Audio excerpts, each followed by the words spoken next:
Hi, I'm Lauren Ziarko. I am the University archivist here at Manhattanville. Athletics at Manhattanville goes back extremely far as we have records. We have records in our academic registries of students taking calisthenics classes in the 1870s. So for an all-women's institution, it's really interesting that athletics was always really a part of the identity of the students and the school. Manhattanville was founded as a college in 1918, and within 1 year, there was an athletics association founded.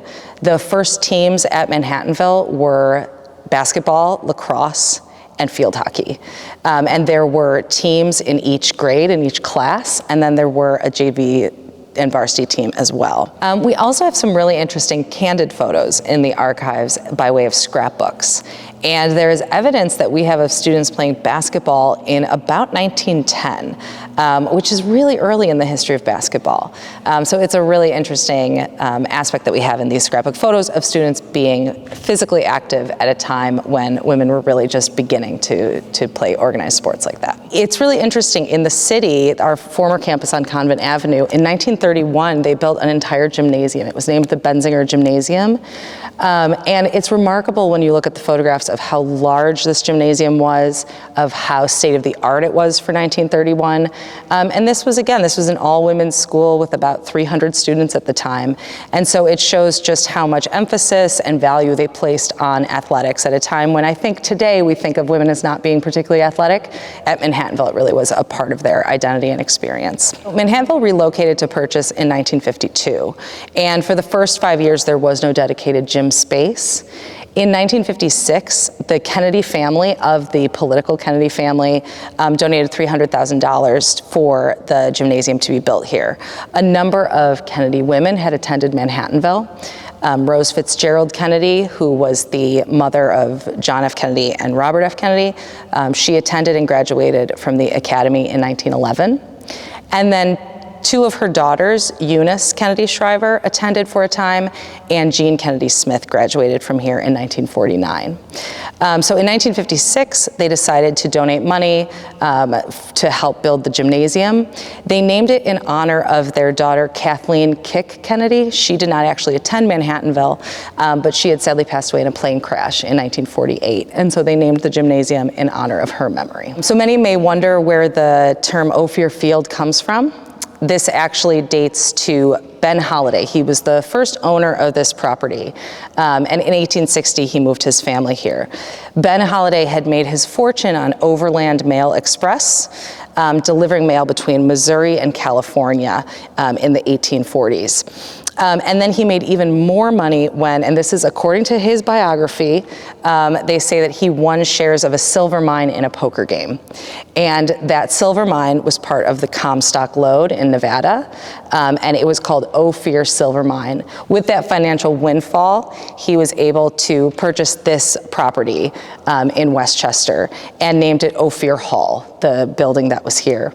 When his family ended up leaving in 1873, when the Reeds purchased the property in 1888, they decided to maintain that name, and they named the entire property Ophir Farm. When Manhattanville took over the property, they left that name intact for, as many people will know, the Ophir Room in the castle. And then there is even an Ophir Drive off the back of our campus as well that's now in a residential neighborhood. So the Ben Holliday name lives on in Ophir to this day, and so the athletic fields are also called Ophir. So once Manhattanville is here at Purchase, in the 1950s, the teams that students are participating in maintains as field hockey. There's now tennis, and lacrosse is also being played. There are physical education classes taking place at Kennedy Gymnasium. Athletics starts to look and feel more like the athletics we know today starting in the 1970s. In the fall of 1971, Manhattanville admitted its first co-educational freshman class. And so that really starts to expand the athletics interest on campus as well. In the early 1970s, there would have been basketball, cross country, and men's soccer was also at the time. There was a women's swimming team.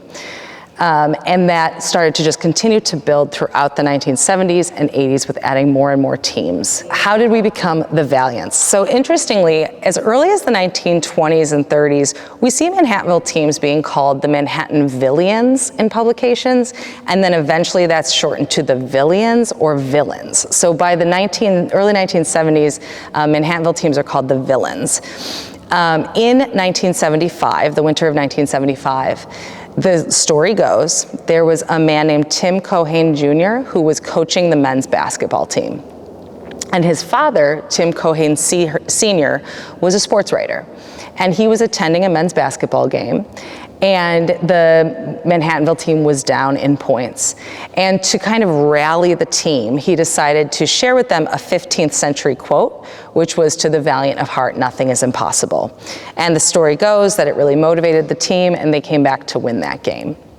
Our first mention that we have in the archives of the name the Valiants is just a really short little quote from February of 1975 that says, "The men's basketball team, the Valiants, same team, different name, played da da da da." So that's where we know that it came from. For a few years between 1975 and 1978, the men's teams were Valiants and the women's teams remained the Villians. And then it wasn't until 1978 that all teams became the Valiants, and that is where we get our name from. By 1976, there is a women's swim team, field hockey, and basketball. Men's has expanded to soccer, basketball, fencing, and volleyball. It continued to grow through the late 1970s, so women add a softball team in 1979 and also a volleyball team. Men's snow football takes place in 1980 for a year and then never comes back. If we check in 1983, men's baseball, that's the first year we have a baseball team. The women's teams have now expanded to include soccer, rugby, field hockey, volleyball, and basketball. In 1984, lacrosse is added as a men's sport. As we leave the 1980s, in 1989, there is a women's soccer team, field hockey, volleyball, basketball, swimming, and softball. On the men's side, there is soccer, tennis, lacrosse, volleyball, basketball, and baseball. In 2000, we see a ramp up of the athletics when ice hockey joins both on the women's and men's side. And that is also the year that men's golf begins at Manhattanville as well. So in 2000, we really see a large increase at the athletics level. If we check in 2003, on the men's side, there is a soccer, ice hockey, tennis, lacrosse, basketball, swimming teams. In the early 1990s, Manhattanville's student population had actually dipped to precipitously low levels. And it was in the mid-1990s that athletics started to expand to other teams and recruit more students. And so by the late 1990s, the student population had really rebounded. And this was a pattern seen across higher education in terms of adding more resources to athletics to boost the student population. So by the early 2000s, Manhattanville had record high student populations, many of whom were athletes here. Manhattanville's been a member of Division III athletics since 1975, when Division III was founded. In 1989, Manhattanville was a charter founding member of the Skyline Conference and stayed in the Skyline Conference until 2007. In 2007, they left to go to the Mac Freedom Conference and then returned in 2019 to the Skyline Conference once again. In more recent history, Manhattanville has continued to add teams to its ever-expanding roster of sports. Today, we have currently 23 athletics teams, and the newest addition was men's volleyball, which joined the community in 2024. Go Valiant's Field was completed in 2018 with state-of-the-art facilities. Ice hockey, both men and women's, was added in 2000. They have long played at the Playland Ice Casino, a historic landmark in Westchester County. Another athletic event that is a real trademark of Manhattanville would be Red Madness, which is hosted every fall.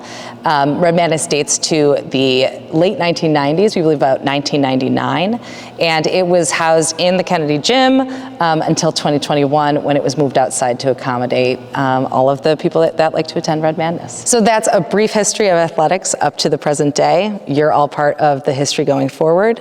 Go Valiants.